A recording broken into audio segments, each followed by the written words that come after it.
Alan proposes to Traci, and the kidnapper is revealed. Today on The Young and the Restless, Traci gets engaged, Phyllis performs CPR on Sharon after she dies, and Billy gets a major clue to their whereabouts. At the club, Jack and Diane tell Traci she seems refreshed. Alan says she sparkles no matter what. He teases about the chemical reactions in his brain when he sees his girlfriend. He missed her very much. She missed him too. Jack and Diane ask what kept them apart for so long. He was in DC and she was in New York. Alan wanted to sneak up to the Big Apple to surprise her, but it was a complete and utter disaster. Diane can't believe it ended in disaster. Jack agrees and urges him to finish the story. Traci explains that her agent booked her on a last-minute book reading in Charleston, so she missed him. Then they arranged to meet back at home, but freezing rain cancelled his flight. Jack tells his sister and Alan that they deserve all the happiness in the world. Alan wants more time with Traci and offers to stop his speaking engagements so they can travel together, if that's what you'd like. Traci teases about how much help he is while traveling, but she can't ask him to give up such a big part of his life. Jack points out, maybe that's what he wants. Alan doesn't want to crown her. Traci tells him she would never feel that way. Diane thinks Alan is a contender for most romantic gesture. Jack is grateful his sister has Alan in her life. Alan says he's the lucky one. They go over him losing his brother and being alone in Paris. He's no longer alone because of her. Traci is more grateful for him. She's completely happy. She accepts his offer. Alan is tragically in love and blurts that if he thought he had a shot, he'd ask her to marry him right now. Jack and Diane gop. Traci teases what a person won't do to get a free trip to Manhattan. Alan can see the panic in her eyes, but she insists that's not the case. Jack and Diane beat a hasty retreat from the table. Alan mocks, I'm not very smooth, am I? Traci asks, is there something that you wanted to say to me? At Crimson Lights, Chance shows Nick where Phyllis and Sharon were last seen. Sharon comes in and asks if there's news. Nick says they have new information. Chance tells her they've been security cam footage of the van's movements. Nick thinks they have the general vicinity. Every step gets them closer to finding them. Summer worries that it might be too late, but Nick reminds her how tough Phyllis and Sharon are.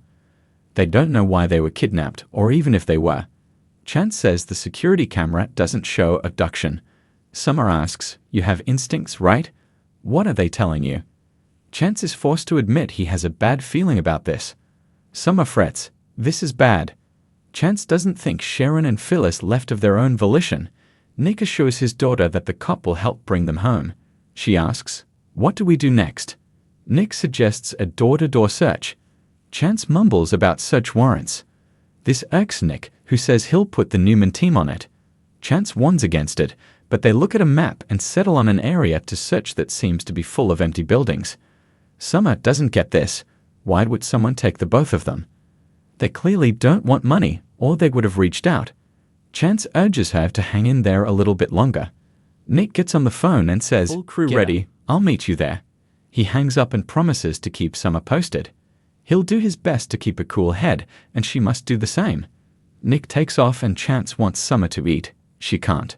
She knew he was worried about her mom and Sharon. Chance is confident they'll find them and bring them home. Summer can tell he means it, which is why she's not a complete wreck right now. He knows this is hard after everything with Daniel. Chance says she can count on him. Summer knows this. He's a good guy and a good cop. Chance assures her again they'll find them and bring them home safely. In the locked room, Phyllis asks the Frake if he's watching her as she tries to pick the lock. She taunts the voice, but gets no response. Over her shoulder, she tells Sharon to get up and help her. Sharon, asleep on the sofa with a pillow over her face, is unresponsive. Phyllis rushes over and begs Sharon not to freak her out. She tells her over and over to wake up, but she remains unconscious. Phyllis doesn't feel a pulse and shouts, "What did you do to her? What did you do to her?" She frets, "Come on, Sharon, oh my God." She hollers at the speaker, "What do I do to fix it?" She searches for the water bottle containing the antidote, but it's empty. She yells, "Tell me what I do." Just then, she finds a red envelope containing a heart-shaped card. Opening it whilst yelling threats, Phyllis reads, "I mark my time in blood, sweat, and tears." She throws it and says, "Crazy freak. She'll find out who he is and will come for him. I'm coming for you." Returning her attention to Sharon, she continues trying to get her to come around. Working on the riddle, Phyllis suddenly realizes something. She climbs on Sharon, saying she has to do CPR. She starts counting and pushing on Sharon's chest. She pinches her nose and gives her mouth to mouth. Urging, "Come on, Sharon," and begging her not to leave her there alone, she keeps trying to resuscitate her. Finally, Sharon lets out a huge gasp and opens her eyes. What happened? Phyllis tells her, "You died. You were dead. He murdered you and there was a card." She rambles about the oxygen to her brain and asks, "How many fingers am I holding up?" Sharon's head hurts. Phyllis says, "Because you were dead. There was no way to fake that. How the hell did he do that to you?" She asks the voice, "Did I pass the test?" Sharon marvels, "You saved my life." Phyllis had to do it. Sharon was right about her. Phyllis tells her not to make a big deal out of this. A few minutes ago she was a corpse. Sharon says, "I saved your life and you saved mine." At the ranch, Nick tells Chance by phone that they'll be fast and thorough. Billy rings the doorbell and asks if there's anything new. Nick updates him on the search in the old warehouse district. Billy has something too. "I got a text." He got the number for Phyllis' burner phone and called it once or twice. No one picked up, but a text came through. "Click here for information on the Havenhurst Psychiatric Clinic."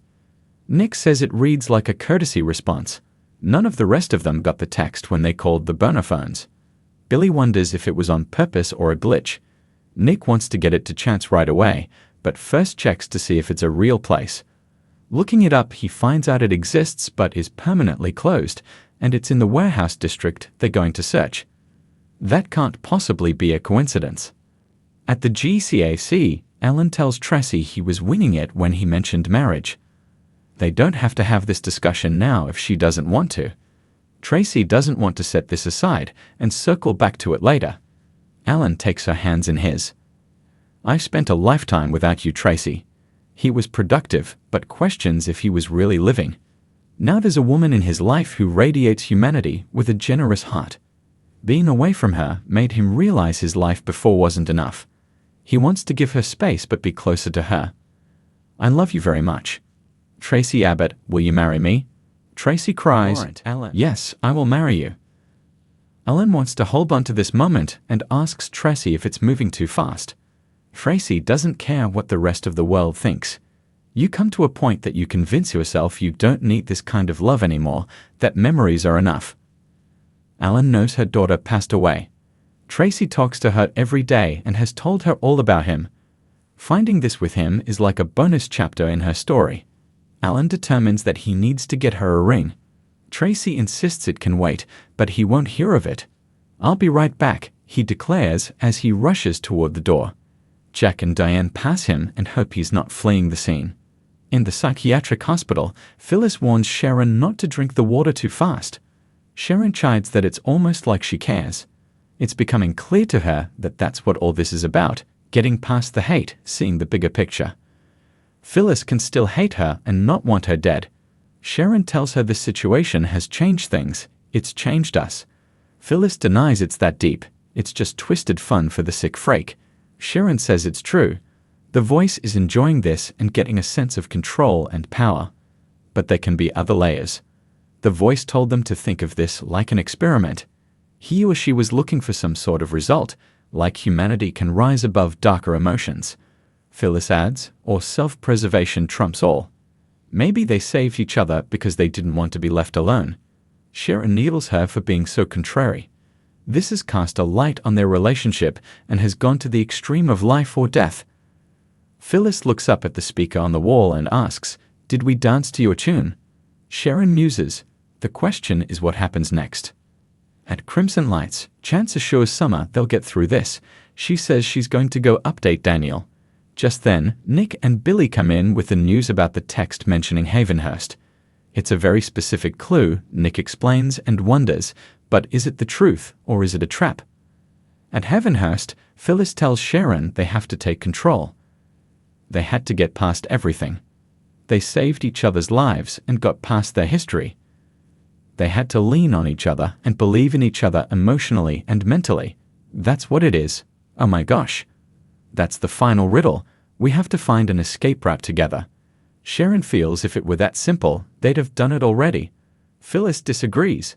They had the distraction of being there together and their loathing. Things are different now. They listen and don't hear anything. Phyllis says the voice is gone. Sharon thinks she's saying this is their chance to get out. Phyllis nods. There is a way out. There has to be. Death is not an option. That agreed teamwork will give them their freedom. Sharon holds out her hand and Phyllis takes it. They look into each other's eyes. At the GCAC, Jack and Diane join Traci and ask, "Any news?" Traci beams. She marvels that she's about to be married and Alan has run out to get a ring. Jack and Diane are thrilled. Traci says it doesn't feel real yet. Jack asks if she's happy. She is. He asks if this is really what she wants. She cries, more than anything. In the park, Alan looks at the engagement ring he's bought for Traci. His phone makes a sound, so he takes it out of his pocket and looks at the screen, which shows a feed of Sharon and Phyllis holding hands in Havenhurst.